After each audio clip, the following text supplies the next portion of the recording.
thanks so much for being here. We're going to get this started. Here to talk about how cybersecurity information sharing programs can improve cybersecurity for everyone who's involved, government and private sector both, and the potential downsides of these programs. Cybersecurity information sharing is not a new concept. It was considered for years, but sort of has recently stepped into a brighter spotlight, in large part because of a series of high-profile breaches in the private sector and the government that affected a whole lot of people. Got a great group of panelists today to discuss and debate information sharing, voices from all sides of the issue. I've got some questions, but I hope they'll engage with each other as well whenever they want to reply. I'll introduce real quick and we'll get to it. Afterwards, we'll head to the spin room to see how they did. We won't do that. To my left is Josh Alexander. He's a professional staff member for the Senate Select Committee on Intelligence, where he handles cybersecurity and information technology issues. Josh previously worked on those issues at the Department of Defense, where he led the drafting of the Defense Department's first ever comprehensive cyber strategy. To his left is Robin Green. She's a policy counsel for the Open Technology Institute at New America Foundation, where she specializes in surveillance and cybersecurity issues.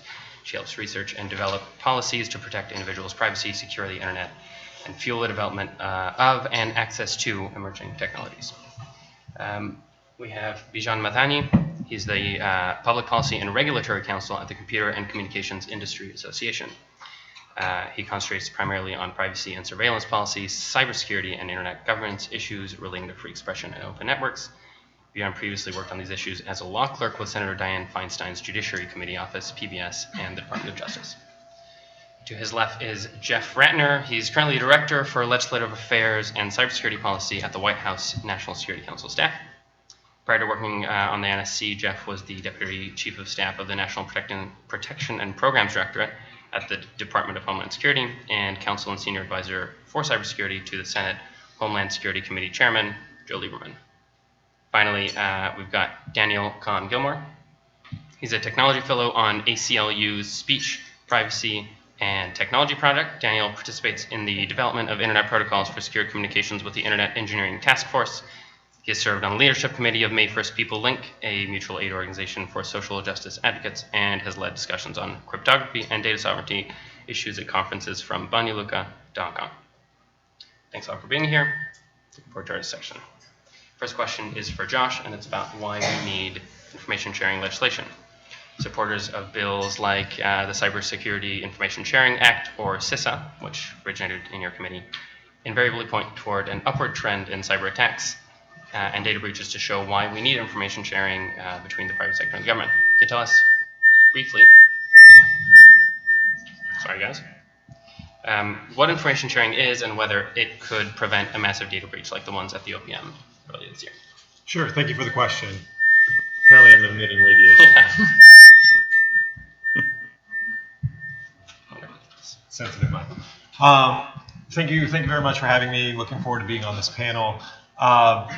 I think why we need information sharing legislation is that on the one hand an easy question, on the other hand a complex one. So I think that there is a broad understanding in many communities, in the technology community, the business community, that it is only through collaboration, well, I shouldn't say only, but it is often through collaboration that people are able to identify and address cybersecurity threats. And as the Congress has looked across the federal code over a number of years, as was mentioned, there's been two discoveries that have been noted. First of all, there's no positive legal authority for information sharing, which if you believe that it's a good thing is problematic. And the flip side of that same token is there's no positive legal obligations for how information sharing should take place. So we on the Senate Intelligence Committee, or I should say the Senate Intelligence Committee, has come to the conclusion that both of those things are important to put into place. And that's why the law was, or this bill, excuse me, was passed 14-1 back in March out of our committee, that there should be that positive legal authority and there should be those obligations to do things like protect privacy. To address the question about whether it would have prevented something like OPM, it's so very difficult to say that anything would have prevented something to kind of to prove that one way or the other. It may have, it may not have. It may have improved the response time. It may not have improved the response time. But what we've seen time and time again is those companies that have participated in information sharing programs have found them to be valuable. They've invested a lot of money. They have found that it has improved their security. So when we look at this bill, as Senator Feinstein often says, it is a critical first step, but it is only that, a first step. So it's not going to solve all the problems, but we feel as though it can give companies, individuals, security researchers the tools that they need to better address these problems. Bob, and I wonder if you want to talk about how an information sharing bill would or would not prevent these sorts of breaches. Thanks. Hi, everyone. Very happy that you were all able to join us. As Kaveh had mentioned, we have been dealing with this kind of legislation really since around 2009. Some of you may remember debates about sort of kill switch legislation and stuff like that. Since then, this debate has evolved significantly. We no longer have talk about stuff like that because we understand how detrimental something like that could be to free speech and to the functioning of the internet. But we still think of this in the same frame as how is information sharing legislation going to affect internet use? How is it going to affect internet security? And the end result is, at least from OTI's perspective, we think that this is at best a 10% solution. And the reason for that is not because information sharing can't help, right? Obviously, having information about threats can be useful. Certainly, it's good for reacting to threats. If you know that someone else has had an attack and you might have a similar vulnerability, by having that information, you have the ability to respond to it. But here's the problem. A ton of information sharing is already going on. We have information sharing and analysis centers and organizations. We have major companies sitting on the floor of DHS's NCIC. We have major industries that are committed to sharing information with one another within the legal framework that exists today, right? And so when we are creating a law to further encourage information sharing, we have to do it with two things in mind. One, make sure that it's responsibly authorizing this kind of information sharing so that companies are not only committed to, but are in fact required to take active efforts to protect their consumers' privacy by removing any information that's not necessary to identify or respond to the threat, particularly when it's personally identifiable information. The moment that a company is not doing that, it's in fact increasing data insecurity. It's increasing the risk to their consumers because now it's not only holding that personal information on their networks, which may be insecure, but it's also being held other places, primarily with the government or with other private entities. And there's nothing in the bills that are currently on the table that would create data security and network security requirements for those entities, particularly the private entities that would be holding that data. And as we've seen from a lot of the federal breaches, the government, while it's trying, is not quite up to par. And that sort of gets us to the other problem. In addition to not really addressing the narrow problems of information sharing, where maybe there could be a narrow solution, notwithstanding any other provision of law, not saying that no laws apply and that you can share information so long as you follow a few very broadly drawn rules. We need to say, okay, here are the laws that are really the obstacles and create narrow carve-outs to them, and then do the other thing that we really need to do for cybersecurity. Take that other 90% step. Make sure that people, if they get the information, are responsible to act on it, to actually harden their networks. It can be costly, but it's immensely important. And then also make sure that they're doing those preventative measures that can actually prevent 90% of the attacks in the first place, updating their software, protecting data with encryption where that's reasonable, or two-factor authentication where that's reasonable, making sure that they're scanning for malware and viruses. There are so many things that we can be doing that wouldn't threaten, but would rather significantly enhance privacy and data security. And it is OTI's belief that Congress really should be focusing on ways to incentivize those activities rather than creating broad carve-outs for information sharing that may have some impact, but there's nothing in the bill that would actually clearly lead a path toward that kind of cybersecurity enhancement. But it could really damage privacy. Great. I want to talk a little bit more about the privacy issues that you brought up.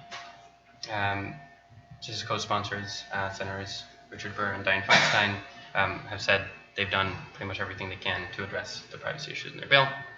Last week in front of the U.S. Chamber of Commerce, they said this. Senator Burr said, "I'm convinced today that we could put 10 more privacy protections in and the privacy community would not be satisfied." Feinstein said, "Some people you just can't satisfy no matter what you do," and I think to a great extent that's where we are. Dan, I wanted to ask you if you think that is where we are. Can you tell us what? Sure. So I'm certainly not happy with the privacy provisions that are in the bill, because I think that the bill, as it's currently proposed, is actually seems likely to me to cause an increase in the risks that people face in terms of data breaches. And I want to just explain a little bit about why that is, and why I think an additional privacy protection may not be the answer to make something like this better. So I'm a technologist, right? I work on software. I look at data systems. I want to understand how they work and what the sort of risks they present. And one of the ways that you can look at the risks is you look at what we call an attack surface, right? You say, what's the data that could be breached? How could it be breached? Where is it available to be compromised? And I think the CISA, as proposed, goes in the wrong direction by removing any sort of liability from people who share, organizations who share data that could then be breached from, as Robin pointed out, now someone else is holding this data. That other organization could itself be breached. So you've actually increased the attack surface for whatever information you're sharing. And I believe that the privacy protections are saying, well, people don't need to share this data if they know that it's not relevant to the cybersecurity threat that they're trying to mitigate. So they might not, so that we have room for them to not share things that they think are important, to keep private for their customers. But we need to look at what is actually in the cybersecurity threat sharing that's going on. So currently, as Robin said, people do share information. There's an active security community that works on reporting vulnerabilities in software, that works on reporting what kinds of attacks are going on the network. These things are already happening, and there doesn't appear to need to be a legal carve-out, any sort of additional liability protection for people to do that, and we do it right now. But if your company is breached, you have a responsibility to the people whose information was breached. And if what you've been doing is pulling in additional data from your neighbors, or if you're the government, you've been pulling in data from the private sector, and you have another breach, well, now your liability should be increased, not decreased, because that breach actually exposes a bunch of people. But what if I, as an organization, decide, okay, so, sorry, I want to try to frame this again as an incentives question, right? If we say, as long as you share this information, you're not liable for having shared it. If we make these carve-outs to allow private sector to share information without being liable, then it's better for me as an organization, and this is a totally cynical mindset, but sorry, there are some organizations who are like, well, we got to do the cost-benefit analysis. It's better for me to share that information with somebody who I know has worse security practices than I do, because I know that the hackers are going to be going after the weakest link. So if the concern is that someone wants some information from me, well, I've now got a carve-out. I can share whatever I want. This bill can create an incentive to basically expand the attack surface for any of the data that is shared. So if we want to reduce the attack surface, we need to actually be encouraging organizations that hold large data stores to delete those data stores, or to delete the parts of them that they don't need. One of the reasons we have these issues is people just hoard data because it's cheap, and nobody's actually thinking about deleting data. So I'd like to see us instead incentivize data minimization and additional liability towards the people whose data you hold. And I think this goes about it in the opposite direction. Josh, or maybe Jeff, I'd love to hear about sort of a response to this idea that there's redundancy in terms of, there's already ways to share information, and also this idea that there are more attack surfaces, that there shouldn't be more places to get at the data. Sure. So I'll start really quickly. A couple points that were brought up, which are fantastic points, and ones that we've discussed at length in the committee. But I just want to clarify a couple things that are and are not in the bill. And people can have policy disagreements about the importance of information sharing or the risks or benefits that may cause. But first of all, the bill does include, and a number of companies were unhappy with its inclusion, a affirmative obligation for those who are engaged in cybersecurity information sharing to take security measures, specifically in Section 41 for anyone following along at home. Then, in addition, I think that there is a concern that has been raised about companies receiving information being breached and that being a way that information might be exposed. But I also want to clarify that the liability protection in this bill is only for those companies that are sharing information. It does not absolve companies' responsibilities to have responsible data security practices that they would otherwise have to have under law. So just because somebody raises their hand and says, if you'd like to share, I'd like you to share with me, that doesn't give them a get out of jail free card for any breach that they may have later. It's much the opposite, that if you are engaged in this system, you do have obligations under this bill, under this positive legal framework. If you're going to take advantage of it, you have responsibilities too. So I think one of the concerns, though, is it's not totally clear what those responsibilities are. I mean, when you think about the way that companies protect themselves, there is a bit of a cost-benefit analysis. It's how expensive is this going to be for me to implement versus how much return on that investment am I going to get, right? What's the potential loss from a cyber attack? And when you think about it in those terms, and then you look at the bill, while it does say that you have to take efforts to protect the data, it's not clear, what standards you have to meet. And one of the bigger concerns that we have in the privacy community is, this is putting a lot of the focus on information sharing and not on actually figuring out, like, what are those best practices for securing your data, and what are ways to get companies to actually start doing that. And I realize those are two separate issues because on the one hand, we're talking about, sharing information about threats, and then on the other hand, we're talking about protecting against threats.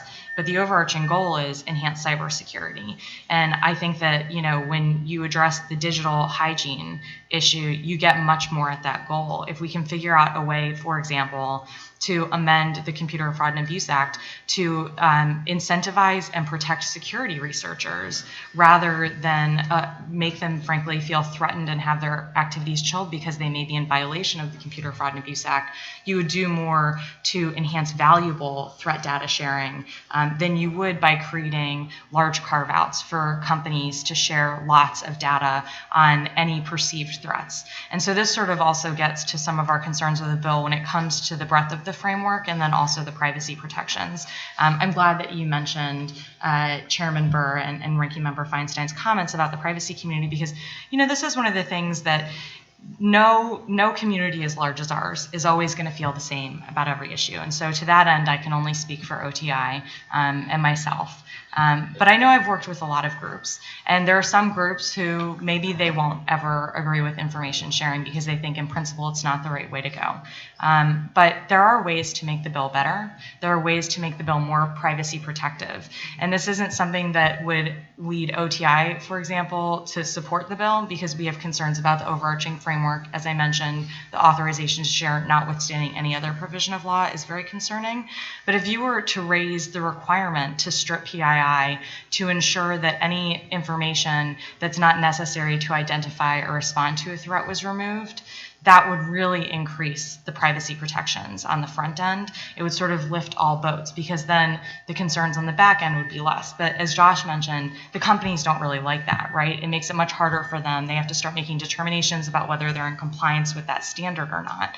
But at the end of the day, if they're getting these large liability protections, they should be meeting the highest of standards. And then on the back end, it would be important to increase the privacy protections by doing a few things. One, making the bill more operational effective and more civil liberties protective by ensuring that information is only shared through a single civilian portal, making sure that that civilian portal has the time and the capability to remove any information that's not necessary to identify or respond to the threat, and then making sure that if that cyber threat data is disseminated to other entities in government that need it to harden their networks and to protect themselves against cyber threats, that data is only used for cybersecurity purposes and is not used for other unrelated criminal investigations and national security investigations.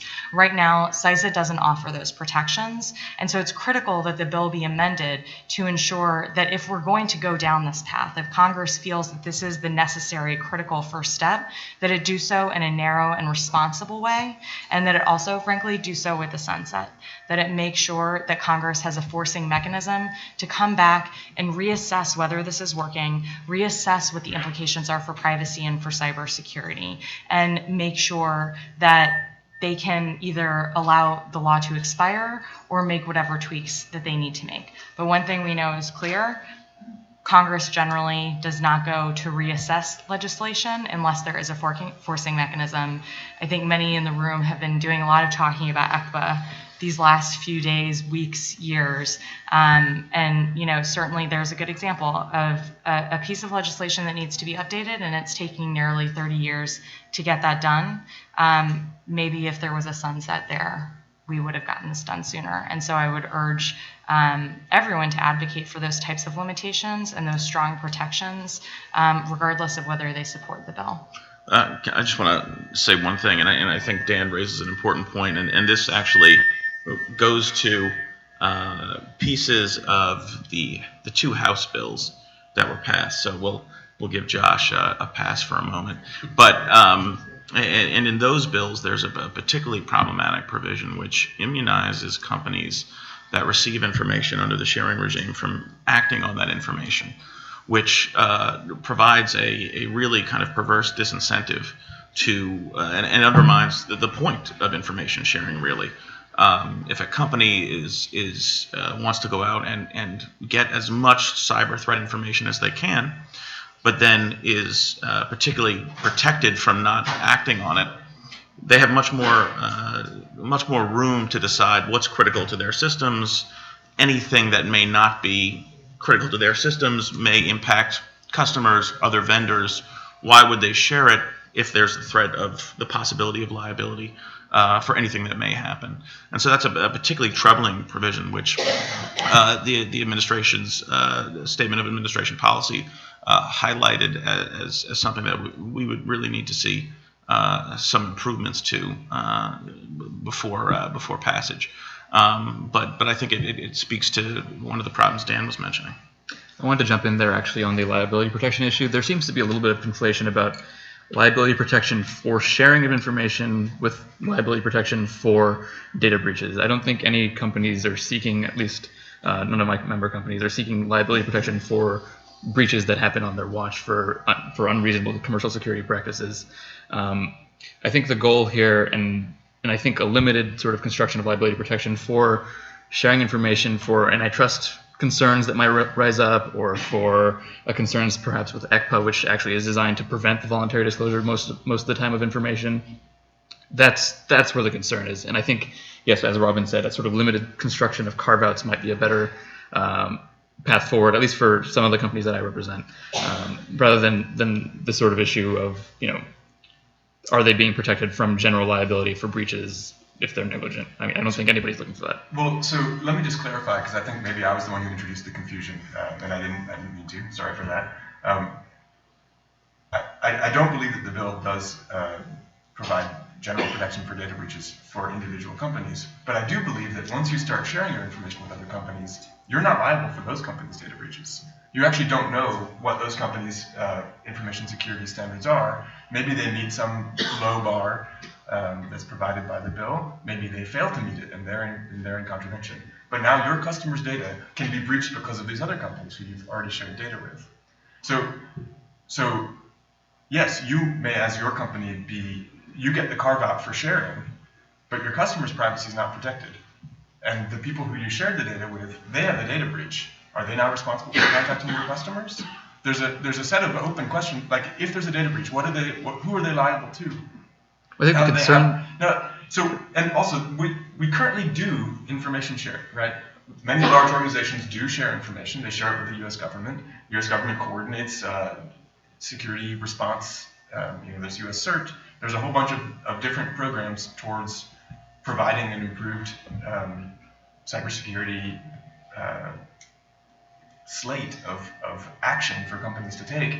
And there are arrangements to ensure that these things do not fall afoul of antitrust, right? I mean, we all know that if the entire network is infested with malware, everybody is worse off. And so organizations, nonprofits, for-profits, government, work together in order to improve the situation. We do that. So why do we need these additional carve-outs? There already is a practice of sharing, the important pieces of threats that are out there. Why do we need an additional liability limitation to allow us to say, okay, well, we're not liable for having shared this, when in fact what we've seen is that there have been organizations that have shared a lot of data with the government or with other companies in ways that they shouldn't have. And now with these carve-outs, if this was enacted, you could say, oh, well, I was sharing it for cybersecurity purposes. And yeah, it happened to include a list of all of the times that all of the different login accounts happened. I mean, let's be specific about what is the data that's going to be shared here, right? What are some cyber threat indicators? Some of them are frequencies of login attempts from different IP addresses for different kinds of accounts, right? Because a bank wants to know, when is this account being cracked? That information can be really useful. It can be useful in all kinds of different ways, for business purposes or for surveillance purposes. And if all of a sudden I can say, well, I'm sharing it for the purposes of cyber threat, but there's no limitations on the use, and as Robin pointed out, there's no review or stripping of data. Well, to be clear, there is actually some review, but it's not a high standard. But there's forced immediate republication, right? So basically the way that it works in the bill right now is there's a requirement to review and remove personal or identifiable information on the front end if it's known at the time of sharing to be not directly related to the attack. The problem with this, though, is that, there's a few problems, frankly. First of all, the standard for review is non-existent. It just says there has to be a review. And so while I think it would be in bad faith, it still would not be outside of the scope of the legislation for a company to have thousands of pages of threat data that they want to share with the government, look at one page, say, oh, there's no PII that I know at the time of sharing isn't directly related to the threat, so I'm going to push the button and ship it off. As I said, that would be, I think, bad faith, but it would not be outside the bounds of the statute if this were to be passed into law as it's currently written. The second problem is with regard to when you need to remove information. So the bill says you remove information if you know at the time of sharing that it's not directly related to the threat. But the problem with this is that there's oftentimes information that's directly related to the threat that is still not necessary to identify or remove it. And especially when you have sort of a low standard for what constitutes a cyber threat. So right now under CISA, it's really any perceived threat. There's no reasonable likelihood for harm or anything like that. It's just any perceived threat would trigger that authority to share.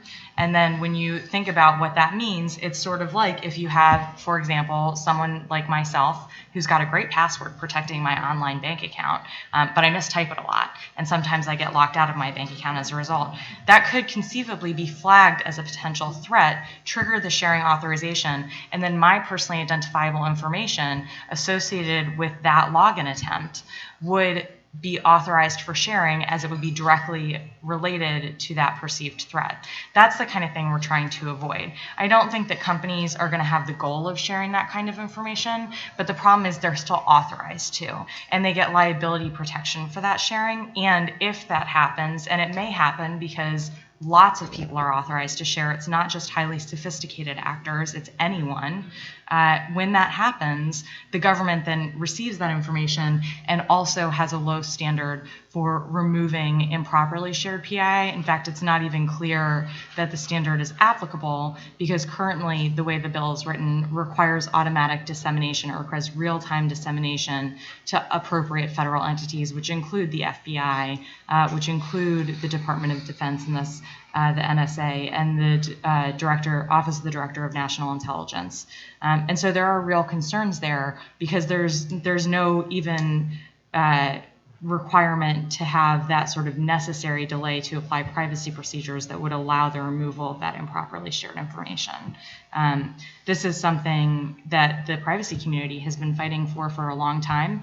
It's something that's been included in previous versions of legislation, not only the administration's most recent proposal, but also, in fact, an information sharing bill from 2012, the Cybersecurity Act of 2012, which was co-authored by Senator Feinstein and by then chairman of the Senate Homeland Security and Government Affairs Committee, Senator Lieberman. So it's not clear why we can't put that privacy protection back in, since it's already won broad support. Josh, maybe you can talk about how far the legislation that you're working on can go, and what might be some limitations there. How far in what sense? In terms of in addressing these concerns about personal information being disseminated. Absolutely. So I think that we have very much all along been focused on privacy concerns. Robin and I have talked many, many times, as I have with other people in the privacy community, and it's been very helpful. And there have been changes in the bill that have resulted.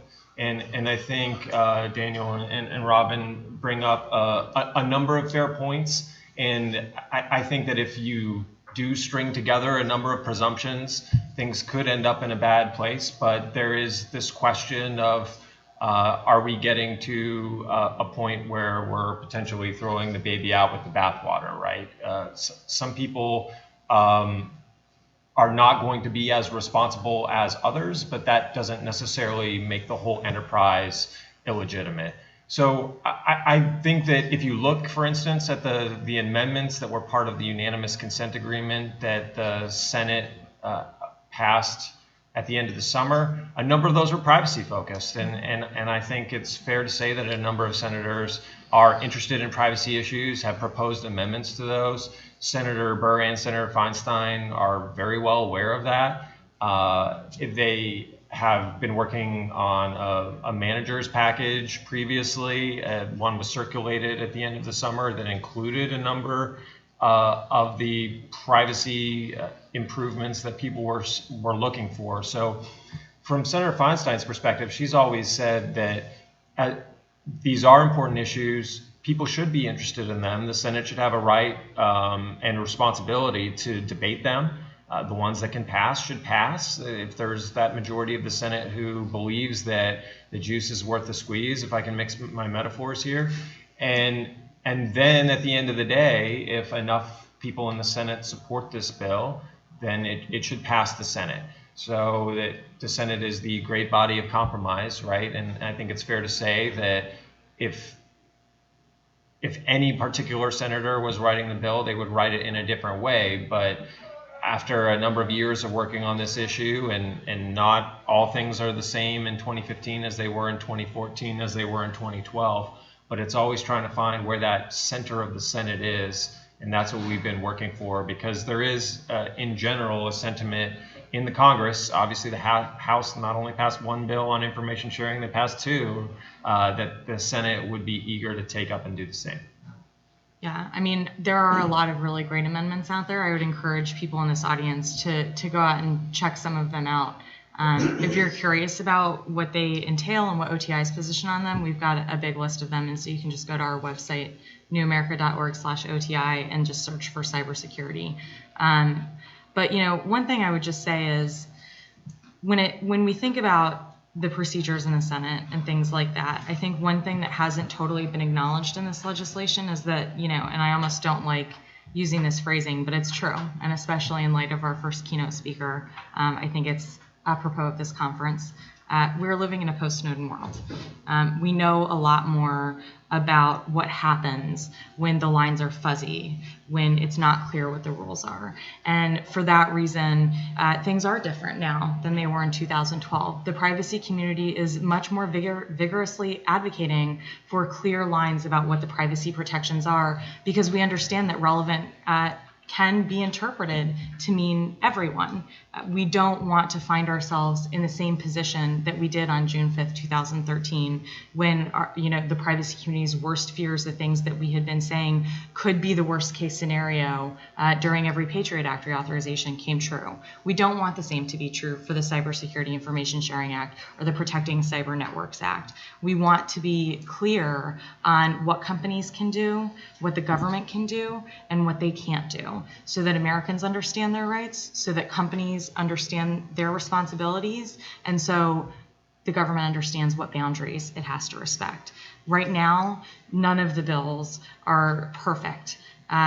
Probably the best bill is the NCPAA, the House Homeland Security Committee's bill, but frankly, even it does not have the highest of standards that are really required for this post-Snowden world.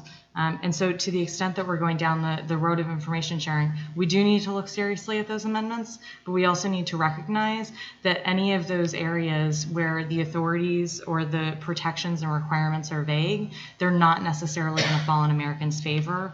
Not all entities are going to act in bad faith. Some entities are going to hold themselves to the highest standard, but not all of them will. And we want to make sure that we don't leave room for a race to the bottom, that there's always sort of a clear baseline that is acceptable to everybody.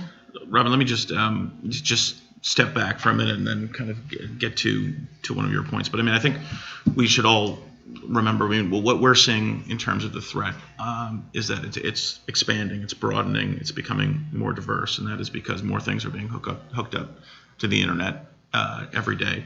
The frequency of attacks are increasing in pace. The complexity of attacks and the sophistication of the actors, as well as the type of attack, as we've seen with the North Korean attack on Sony Pictures. We've seen with Saudi Aramco and at the Sands Casino, there are destructive attacks that are becoming more commonplace, and I think that is a trend that will continue. So there is a real need for enhanced cybersecurity. One of the things that underlies that is better information sharing. So I think we, I think most people agree it is an important factor in enhancing the nation's cybersecurity, but it's by no means a silver bullet. But it's important, I think, that when we're looking at these bills to stick to some core principles, and that's why the administration's proposal, which we released in January, set up the NCIC at DHS as this civilian portal. And one of the reasons that we did that is because of the more mature and sophisticated privacy regime that is in place at the NCIC, the better oversight and better transparency.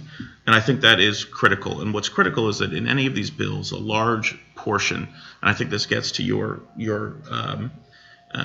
point about uncertainty and getting surprised later, is that it depends who writes the rules, and it depends on how they write the rules that will govern this type of sharing, and that's a critical component. And Senators Burr and Feinstein have made some important changes along those lines, and have recognized the importance of having DHS as that civilian center.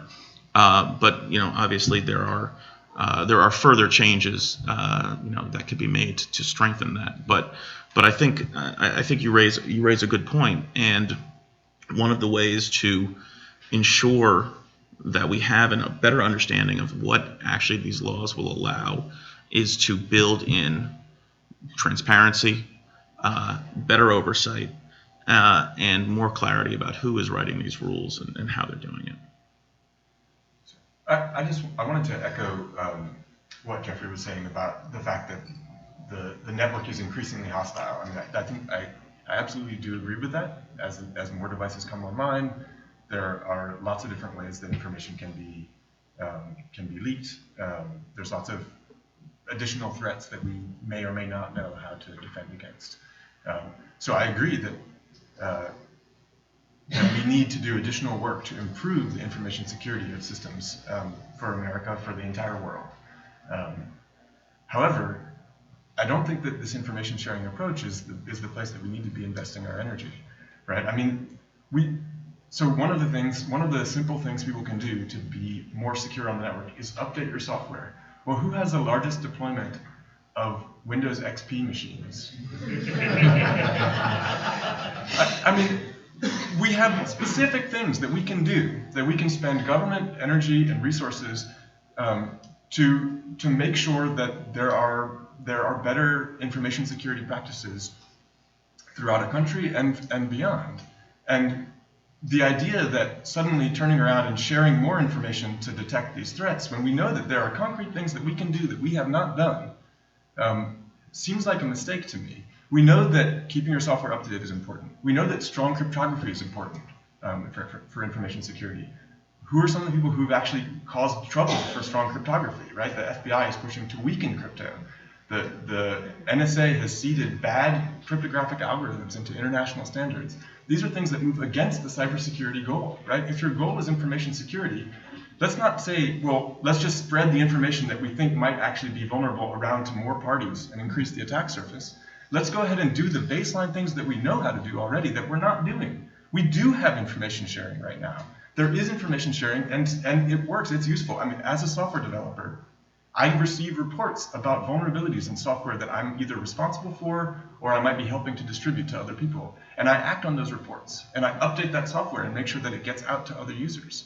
So these are things that we can spend time doing. We can help people to know for sure that the software they got is the software they intended to get, right? We can log the different versions of, say, the firmware that you're going to run in the network switches, so that you know that when you upload new firmware to the network switch, you're actually running the right firmware and not some firmware that's been trojaned by, pick the government that you fear the most, or the corporation that you fear the most, or your corporate espionage adversary. We can provide binary transparency. We can provide reproducible builds so that you know that the software you get matches the source code that it came from. There's a whole slew of things that we could be investing in, and we could make sure that the government follows best practices to update all of the operating systems that they run. Why do we need, what is it about this bill? What is the additional information sharing that this bill offers? Because we currently do information sharing. That's the baby that we would be throwing out, right? When you say we don't want to throw out the baby with the bathwater, I want to know what's this additional baby. We've got ways to share information right now. Well, just before Josh responds, I mean, I agree there are things that we are doing. I mean, clearly you've identified problems that we all recognize, and to say that those are not happening, and that we're just focusing on information sharing to the detriment of anything else, I don't think is accurate. I mean, obviously the breach at OPM was a huge kind of moment, at least for federal cybersecurity, in a way that highlighted a lot of the things that we need to do, a lot of the legacy systems that we have in place that don't allow us to do some of those things, and the need for more investment. So, I mean, from the government's perspective, I mean, we're very focused on that, and that is something that we are doing every day. And particularly the cybersecurity framework was a direct response to congressional inaction in that particular field, and has been helpful, and we are trying to push that out further and encourage other entities to take those best practices as well. But I'm sure Josh would like to respond. Before Josh, I just wanted to jump in on. Sure. I mean, he seems to want to take his time, so I'll jump in on just one thing about the sort of, why are we doing more, or why do we need more information sharing? I mean, obviously the class of companies that I represent are generally internet companies and software developers, and they are generally comfortable doing information sharing as it is. But I do run in the same circles as people who represent sort of more legacy companies or older companies that are more risk averse, and you'll see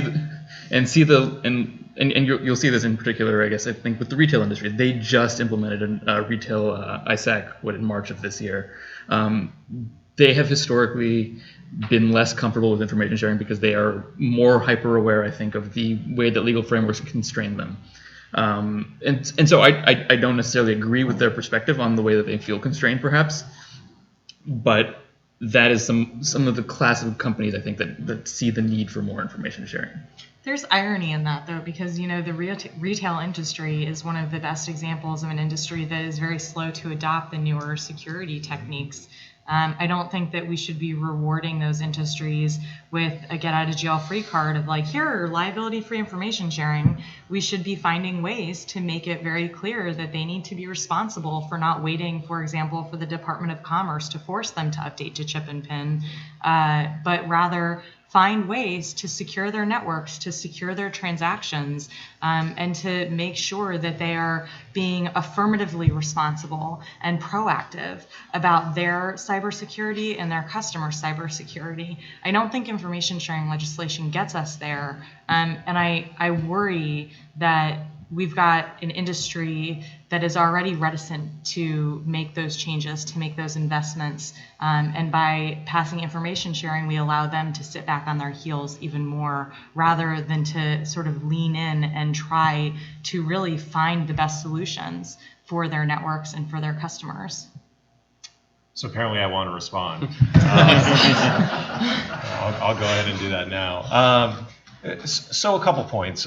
People have brought up very important issues here. I think that it is important to remember that information sharing is not everything. And I know the Senate Intelligence Committee, through our oversight role, and Senator Feinstein, through her broader work in Congress, is very focused on what the government can do to improve cybersecurity, both within its own networks and to help companies and individuals to improve their cybersecurity throughout. And the government spends billions and billions of dollars a year to improve its own cybersecurity and to help everyone else. Everything from the National Science Foundation offering grants to cutting edge technologies that come over through technology transfer to just conversations. Government people show up at information security conferences all the time, and I think that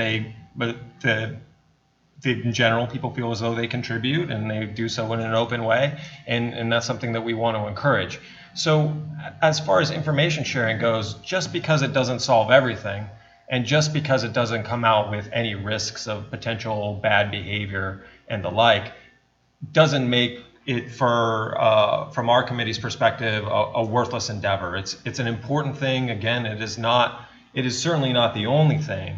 And that's a reason why it's something that we're focused on, because beyond repealing sequestration, which is something that Senator Feinstein believes should happen, and providing more money to entities like OPM and DHS and across the federal government that have important contributions to make for cybersecurity, this is an area where what Congress does matters, and we would certainly expect and hope that the information security community would not wait for Congress to act and would do things on their own. And finally, just to touch on some of these other very important points that people have brought up about data security standards and other things, I think it's important to remember that if there's one thing that I'm sure the internet community and corporate America would violently agree on, is it's how much they would love Congress to step in and to regulate things. Right? I think everyone would get really excited about that. So how we address those problems is incredibly difficult, and finding the right way to do it is important, and it's a conversation that has been ongoing and certainly should continue.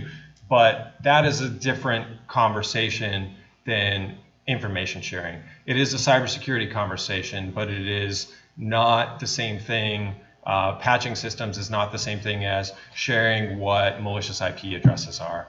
And we have to do all of it, but we have to there's only so much that you can bite off and chew at the same time. I know it's shocking for you guys to hear a congressional staffer say that, but it's important for everyone, right? We can't solve all these problems at once. We have to address the ones that we can in hopefully the most responsible way that we can. Thanks. I think we're running up against the end of our time here, so I wanted to see if there are any questions from the audience. Josh, I'm less concerned about the immunity of the bill than the federal regulatory authority exemption in the bill. So under Section 5, say I'm GM, right, and a security researcher comes to me and says, you've got a gaping hole in your Wi-Fi updates. I then take that information. I consider that a DMCA breach because I think that my software is copyrighted. So therefore that's an attack. The security researcher's information about my gaping holes is an attack. I give it to DHS.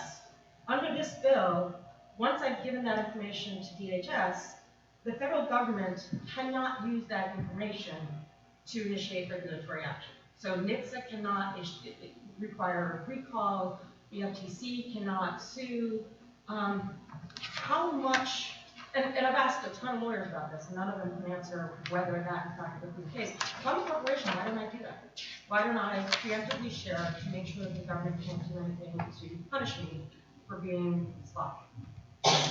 So this is a good question. I'm trying to keep the actors straight in your hypothetical, but I will point you to a different part of the bill, the actual first rule of construction in Section 8, before I get to some of the limitations in that quote-unquote bar on regulation. In Section 8, it talks about that nothing in this bill, and I will quote, will limit or prohibit otherwise lawful use of disclosures by any federal entity, even when such lawful disclosures duplicate or replicate disclosures made under this act. So, for instance, in your hypothetical, if a auto manufacturer tries to kind of beat somebody to the post and says, hey, I have this vulnerability, you can't regulate me on that. That doesn't mean that the government can't use other information that it requires, even if it's duplicative, to exercise its lawful authority. So it is a complicated question, and what we tried to do in the bill is, for instance, if you are a regulated entity, say the power sector, and you know, for instance, that if there are certain vulnerabilities, you would be subject to a fine from your regulator. Would we want a situation where a power company does not report that vulnerability, chooses to remain ignorant of that vulnerability so as to avoid a fine? Or would we rather that they responsibly disclose and we can take steps to further cybersecurity? But So the equivalent under the under Bank Secrecy Act, that is already happening. The banks are self-disclosing information, and we can't put the bankers in jail for having done that. So why shouldn't we be concerned that the same risk is actually bigger in this case? So I'm not going to comment on the Bank Secrecy Act, but I will say that we, as I mentioned, the language that I just read aloud, and also I promised some words about the limitations on the regulatory provision. So it talks about direct use and it talks about lawful activities. So for instance, if a company is doing something that is unlawful and the government becomes aware about it, this bill doesn't prevent the government from doing something. I mean, part of the problem that we're talking about here is we are disincenting corporations from fixing their bad code. That's not illegal right now. It's legal for GM to have crappy code. The way the government makes sure that GM doesn't have crappy code is to issue recalls or to make sure that they're doing what they promised the consumers to do. So I certainly don't want to steal our short question time, but I will say it's also not illegal for Mozilla to have crappy code. It's not illegal for Windows to have crappy code. And in my comments earlier, it is a delicate thing, and if the government is going to start making the decision as far as what is quote unquote crappy code or not, that is something that deserves a lot of scrutiny. And there is a balance there. So it's certainly a legitimate concern, but I feel as though it's part of a much larger conversation. We'll leave it there. Just wanted to take one more question. Yes. Yeah, a certain presidential candidate that should go unnamed had a 55,000-page release of email data, and it's become very controversial. I'm wondering about, there's a lot of issues there, and since you know this panel probably has thoughts about it. One thing is the level of security. I mean, a lot of things are classified that are in the newspapers, just aren't really, doesn't really rise to the level of being classified, but there's that ambiguity in the government. And can anybody survive scrutiny of 55,000 pages? Books are published every day, and in 10, 15, 5 years, a year later, you find typos all over the place. In 200 or 400 page books, can anybody produce perfection? at that level of microscopic analysis, and there's probably a million other issues. But any thoughts you have from that situation? What could have been done better? Should have been done better? Other than sort of the obvious stuff that's come out in the press, but any particular insights you have that kind of scenario? So, I mean, I'm not going to speak to what could have or should have been done better. I guess I won't directly answer your question, but I think that when we think, yeah, I mean, I think, you know, to answer your question more broadly, you know, I think that when we think about this from a public policy perspective, what we need to be thinking about is a few things. As Josh said, it's concerning to think that we might be regulating how code is written and things like that. I'm not really sure that's the path to go down. I don't think that we've seen that play out very well in the past.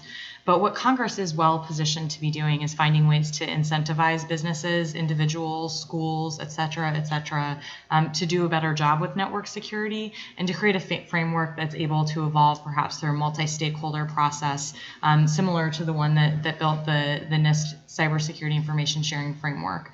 And also to actually address the cybersecurity issues that are preventing us from doing a good job of protecting our networks. And those are two things. One of them I don't think is very controversial. Let's update the Computer Fraud and Abuse Act so that security researchers can do their job free from the fear of improper prosecution. And the other thing, and this is the more controversial thing, is, you know, at the end of the day, we've seen some movement toward this with the FTC case against Wyndham, but I think that companies need to hold themselves responsible and need to be held generally responsible and liable if they do a bad job, if they do a subpar job of protecting user data. This is going to require not only the will to hold companies responsible, and so it's on individuals to exercise their rights for data protection, but it's also going to require transparency. We've got to start having a better understanding of how our data is being stored and what data is being stored and whether that's necessary, because, you know, as Dan pointed out, we're keeping too much of it. We're having an attack surface that's much larger than need be. And as consumers whose data is vulnerable to those breaches, we should be actively advocating to make sure that companies are endeavoring to protect us as much as possible. I think with that, our time is all up. So thank you so much to the panelists, to CFP.